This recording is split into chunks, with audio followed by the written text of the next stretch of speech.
Welcome to the PTA Real Estate Podcast. I'm your host, John Caligiuri. I'm very excited to announce we have two recurring guests, Christopher and Julian. Guys, welcome to the program. Thanks, John.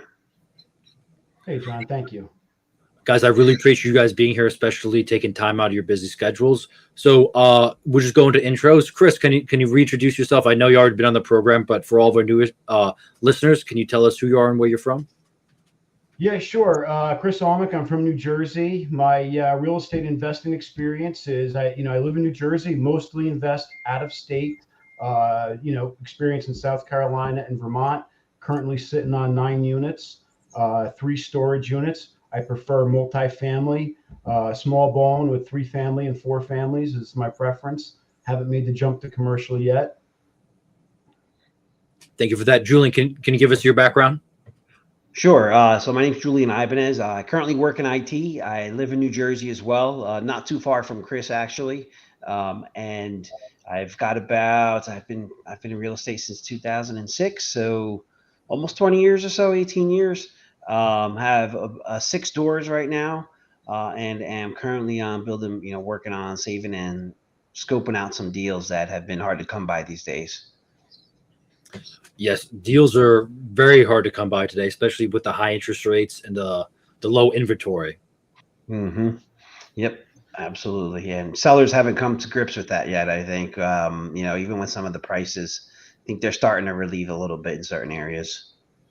Yeah, I definitely think the inflation is a killer. I don't know about you guys, but did you see the story about the most expensive building of all time that sold in Houston in 2021 for, I believe it was $121 million, and just went to foreclosure and bought for $12 million? Well, was it 12? Okay, Wow. I read another one where someone bought another building for like 5.3 million. I was shocked.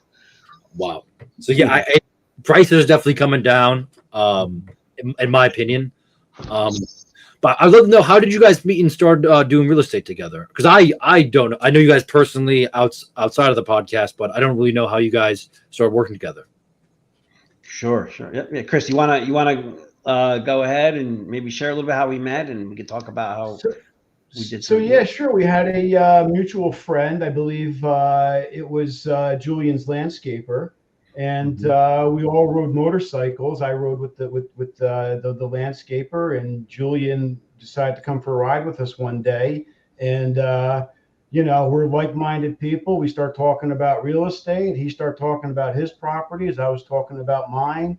Next thing you know, we're like, hey, let's start doing flips and checking that out. And we found out very quickly that flipping is just another job. There's nothing passive about it at all. And we definitely prefer the buy and hold, the cash flow. Cash flow is way more predictable than appreciation.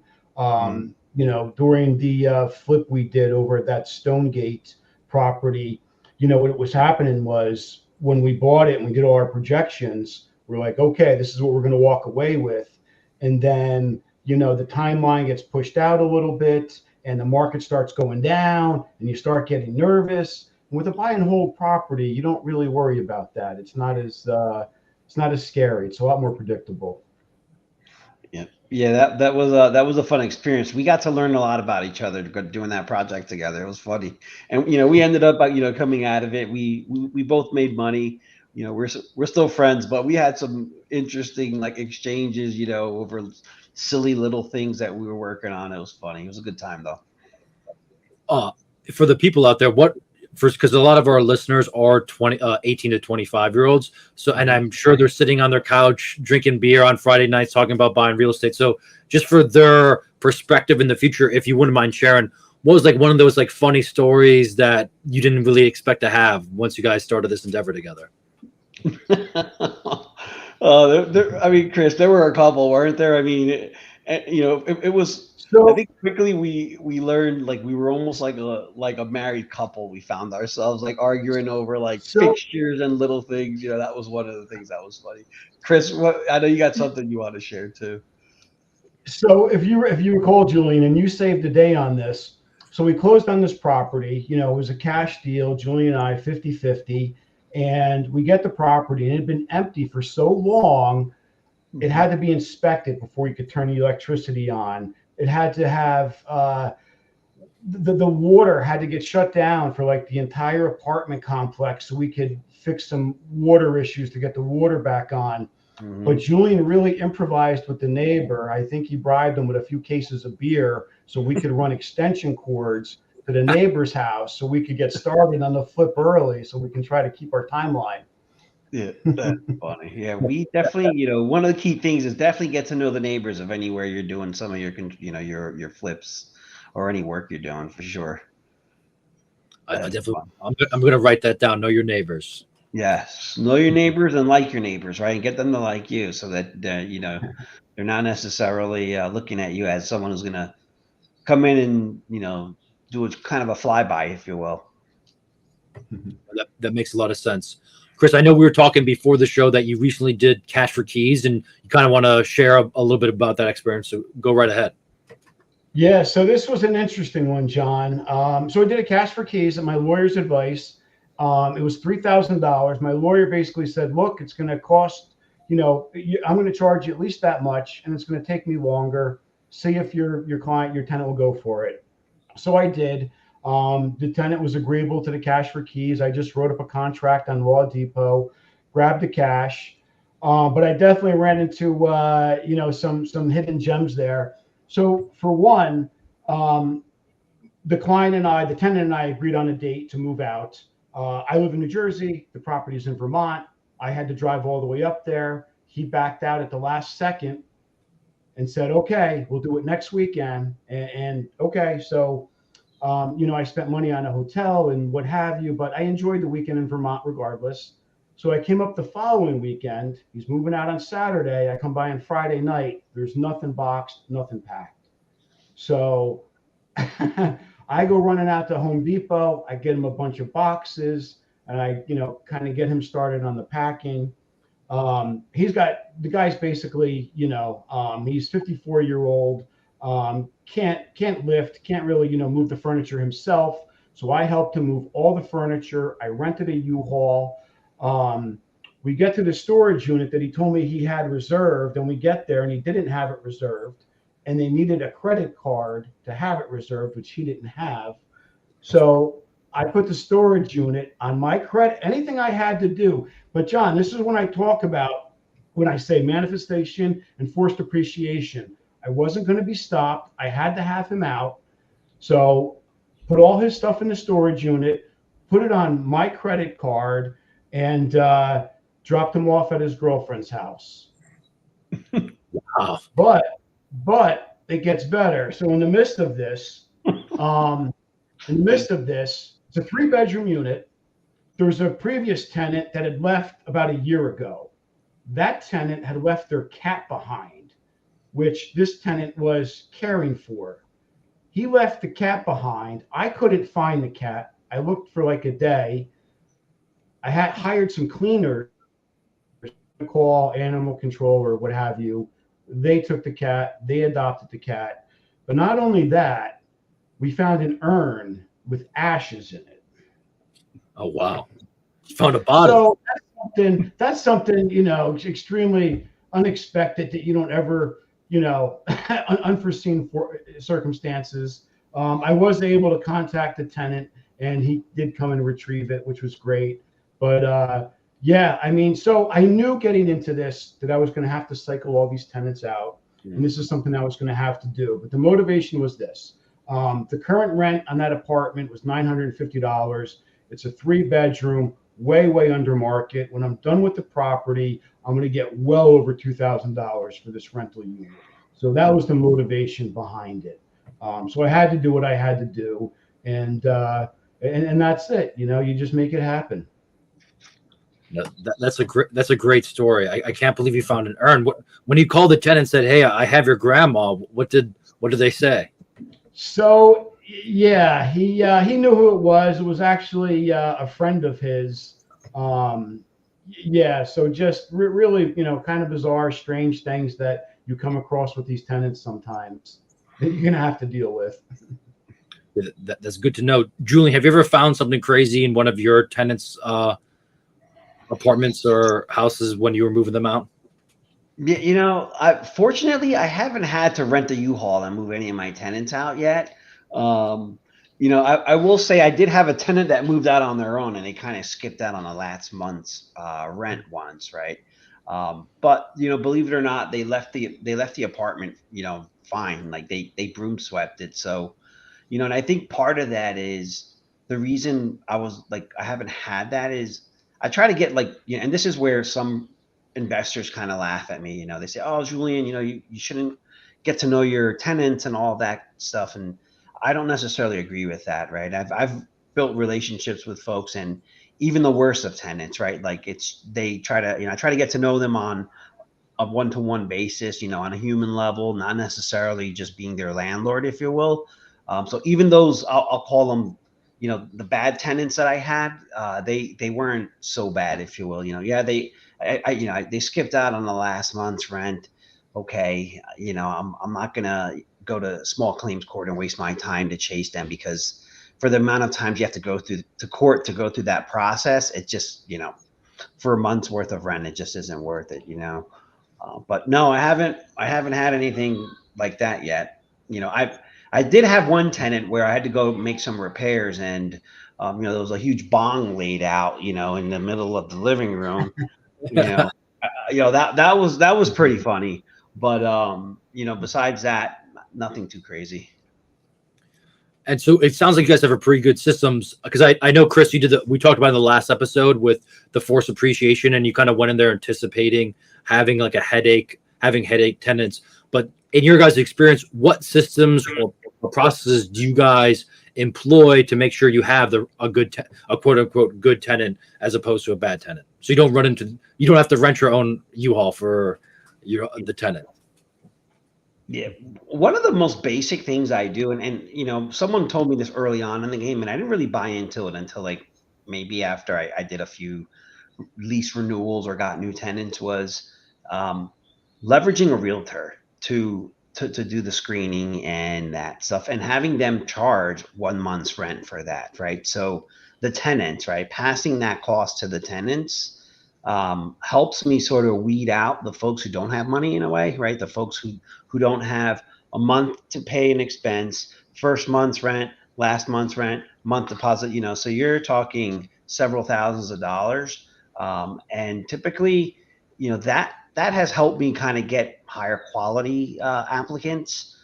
That's part of it. Obviously, making sure that we run their credit, do some, like, just meet them, talk to them, understand what their history is, try to do some sort of background checks on their social, on like their social profiles and things, sort of understand what type of person they are. And that's part of it. I used to use um, uh, a, an app that I won't necessarily name, because now there's like all sorts of disclaimers on this thing that, you cannot use this app to make decisions about rental, about who to rent to. And it's sort of these apps that do these background checks on folks. So I used to do that, but now that there's all sorts of like regulations and stuff around that, I don't do it anymore, because, you know, the last thing I want is a legal problem over, using something for something that it shouldn't be used. I completely agree, Chris. I'm very interested to hear what your strategy is for once you rehab the property and getting some more renters into your house in Vermont. I'd love to hear what is your strategy as well. Very similar to Julian's. Some things I'm strict about is the credit score, and I'll put that right on the application. Must have a 600 credit score, no exception. Must, show income proof of 2 times the rent, no exceptions. And that usually weeds out a lot right there. And then where I am with the Rutland market, I'll have so many applications in one day. I'll just start sifting through those. And, I also think like job experience, where they've been working, how long they've been there. That's huge, and the most important thing is whatever your metric is for your area, stick with it. Anybody that's desperate, they really need a place, you probably don't want them. Yeah, that's a really good point. That's usually an immediate red flag, right? With someone who has like an overwhelming sense of urgency to get in the place, immediate red flag. Absolutely. I will say this, for all the immediate emergencies, I was in that boat when I first moved out from from Chicago to New Jersey, we were renting out a basement in Asbury Park that backed up into the lake. And one day, because when it rains, they're supposed to let out the levee, but some government employee forgot to let out the levee. So it was up to my kneecaps in water. Our entire apartment flooded out. So I was definitely moving with urgency, trying to get into the house we're currently in right now. So yeah, I probably wouldn't have rented to you. yeah, Well, go right now. I don't care. I'm joking. Yeah. But that is a good rule of thumb that I will keep in mind. Thank you for that. I do want to know, kind of dive into, if you guys are okay with it, diving into one of the deals you guys did together, kind of like do a breakdown how you found it, what was the impetus of it, and then kind of how you guys made out. I would love to hear that. Sure. So it was an interesting deal, right, on the buy side. So so I had come across, at that time I was poking around. I had come across the deal. I reached out to the selling realtor about the deal. Found, it was someone who I had worked with previously, and like a 2 days later, a broker had called me and said, "Hey, by the way, I found the deal." And I told them, I said, "Well, I'm already working with the realtor, with Chris and I were working with the realtor." So it turned into an interesting situation in that it became a bidding war, because the broker sort of drove us, he's like, "Oh yeah, well then I'm going to snag it." So it became sort of like this ego thing, or, just a bidding war, frankly. And I think we went up higher than we probably should have on the deal. But I think it was, Chris, keep me honest on this, but like at some point we were just like, okay, you know what? We're just going to send a message to, and we're going to buy the deal. Knowing it isn't going to make us a ton of money, we knew we weren't going to lose money. So we ended up getting the deal for, what was it, Chris? What was that? Maybe 105, was it? Something like that? roughly. About 100. And we put about 20 into it, right? Was it about 20, would you say? Sounds about right. Plus our own labor. Yep. And then we ended up selling it for about, what was it, 165? Yep. Yep. So it was a small deal. Yep. What was it, about 3-4 months it took us to do it? 3 months? About 3 months, yeah. So in 3 months, part-time job on the weekends, we were working on this thing here and there. So we each made about 20 something K each. It was a small deal. Learned a lot, and it was it was a good learning experience for both of us, I would say. Absolutely. So do you guys have your, just like a very selfish question for me, do you guys have your own LLCs that you run that through? Or was it all through your personal finances? Like when you were doing the buy and flip as opposed to buy and hold, I would kind of like to know about your guys' personal processes. Do you have all the properties in LLC, or do you have it under your personal name? Yep. So that one we did under an LLC. We had created an LLC specifically for that deal. So we had done an LLC. We did it with the LLC, and then after the deal was done, we closed the LLC essentially, just for that situation. We will do another one. We'll open up another LLC, I would say, to try that. On the personal front, I have all right now. I'm actually, it's funny. When I look at some of the stuff I'm working on, while the market is the way it is right now, it is some of the restructuring. So right now, I do have a lot. I have my properties all in my name. Many people say, "Oh, you're crazy. You should have an LLC and all that good stuff." So I'm working through that to help mitigate some risk. But in the meantime, I did consult with my lawyer, and he said, "Julian, you can do an LLC, but at the end of the day, that'll rid you of some liability, but you can just get an umbrella policy in the meantime." 100%. So I have a good umbrella policy that covers everything, and I don't necessarily have the risk of somebody coming after me from one of the properties at the moment. But my goal is to ultimately get it into an LLC, and actually get a trust involved as well, so that it's all sort of nested into there, and then there's other ways to manage some of the tax implications there as well. Chris, how about you? I agree with everything Julian's saying. I do this. I do it the same way.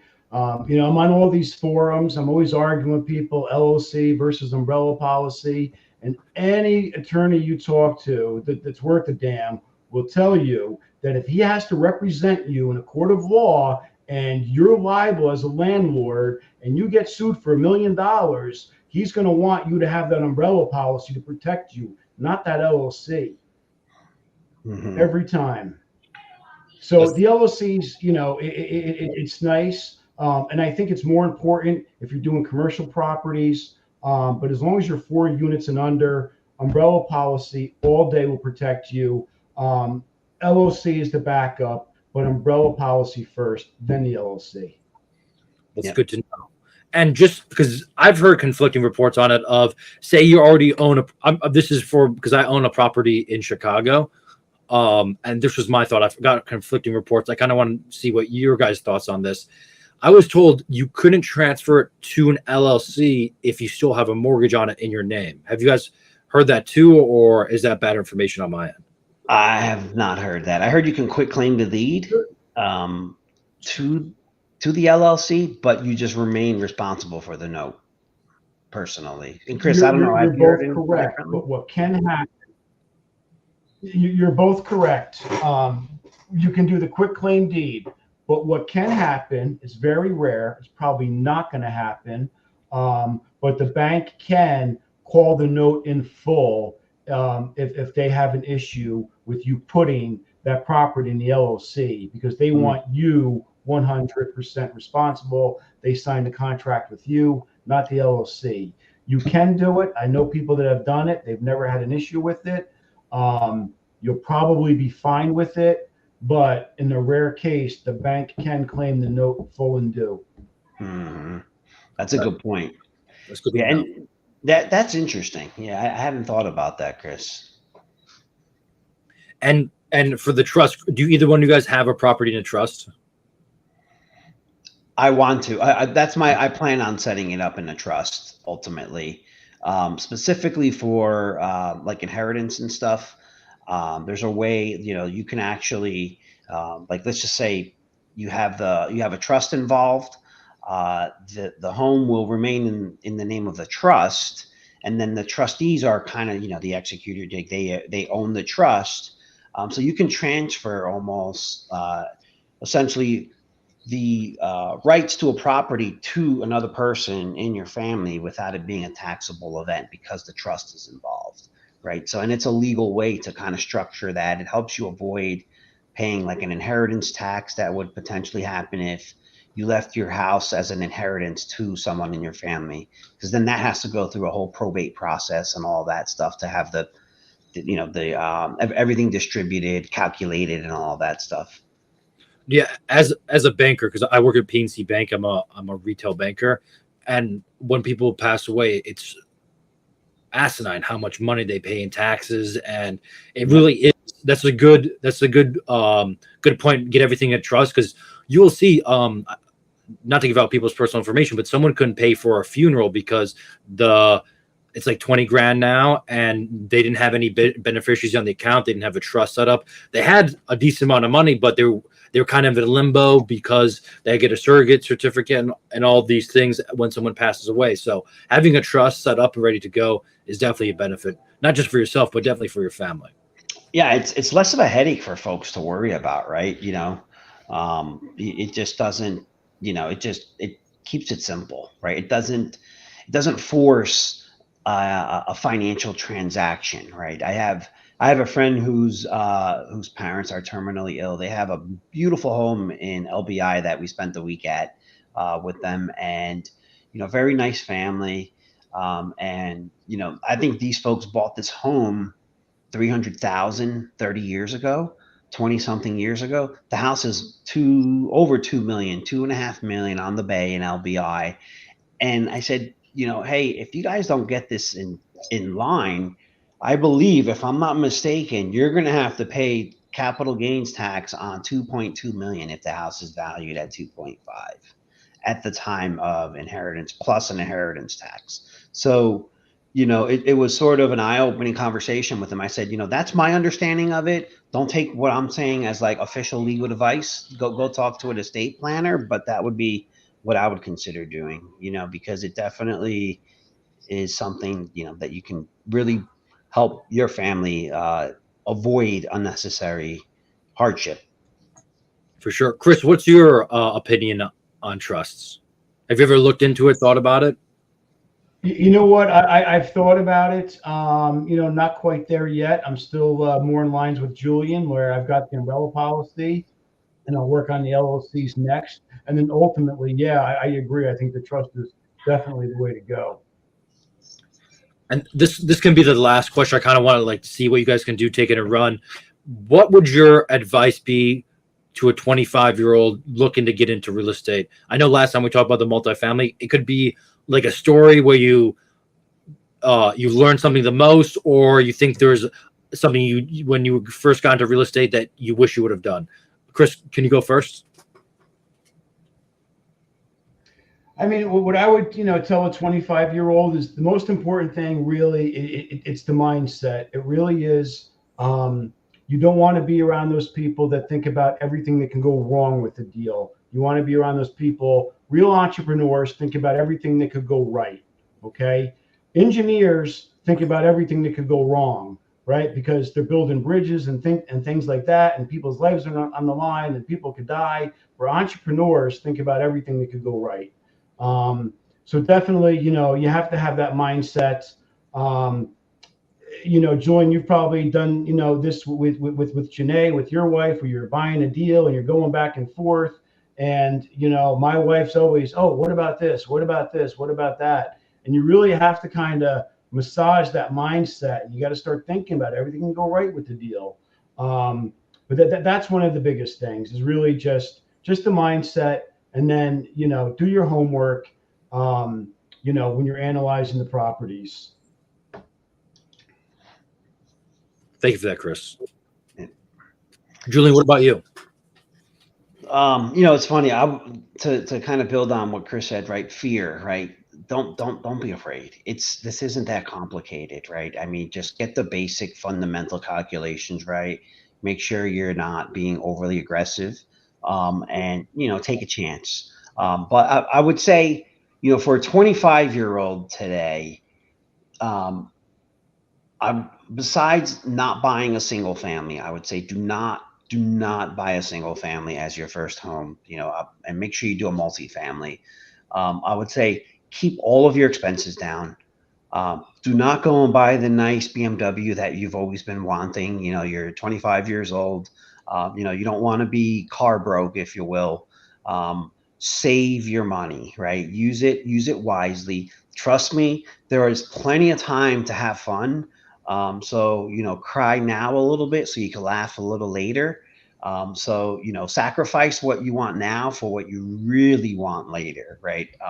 And that's really hard for a 25-year-old to do because, at least when I was 25, I that was a hard one for me to sort of a pill to swallow, even though I did. But there weren't many people at my age that were able to do that. So I ended up sort of isolating myself a little bit from the regular 25-year-old crowd because everyone was kind of caught up into being 25-year-olds and having fun. And don't get me wrong, I have my fun and I've always had fun, but I was going for my master's degree, working 2 jobs. I was grinding to save up some money to build on my first house. So, by all means, just try to find other people who you can roll with that think like this and really are focused on building wealth, and try to stick together. Try to find a circle like that. Surround yourself with folks who have that mindset that Chris was talking about to help build, right? As opposed to distractions. Thank you for those 2 pieces of advice. Do you guys have anything else you guys want to add? Just, for the younger folks out there, just focus on that first step. And that first step is that down payment. And if it's your first property, they get 6%. So if you're doing this, you're 25 years old, focus on 6%. Don't focus on, oh, the price is 600,000. You don't have to come up with 600,000. You got to come up with 6%. That's all you need to do to get in this game as a first-time home buyer is that 6%. Yeah, and I would say find other, find ways to beef up your savings other than if you've got a job. See if there's other ways that you can help speed up that savings process. And there's if you're not in a position to buy something, there's other ways to get involved without taking money out of your pocket. You can maybe find deals and wholesale them, which is very hard right now, but there's different ways to get involved in it. Just be creative and stay focused and listen. And my only point, I'm 45 years old now. This is a long game, right? This is not a get rich quick overnight bet thing, right? You're talking, it takes patience, perseverance for not 1 year, 2 year, 5 years, 10 years. This is 10, 20, 30-year game, right? So, don't think you're playing a 9-hole par 3 course. This is 27-hole regular course, where you've got, 3 sets of 9s that you got to play. So pace yourself and just stay focused and keep pushing. You'll eventually get there. Thank you for that, guys. Thank you so much for your time. And for all the listeners, thank you so much for listening. God bless and have a good rest of your day. All right. Thanks Thanks, guys.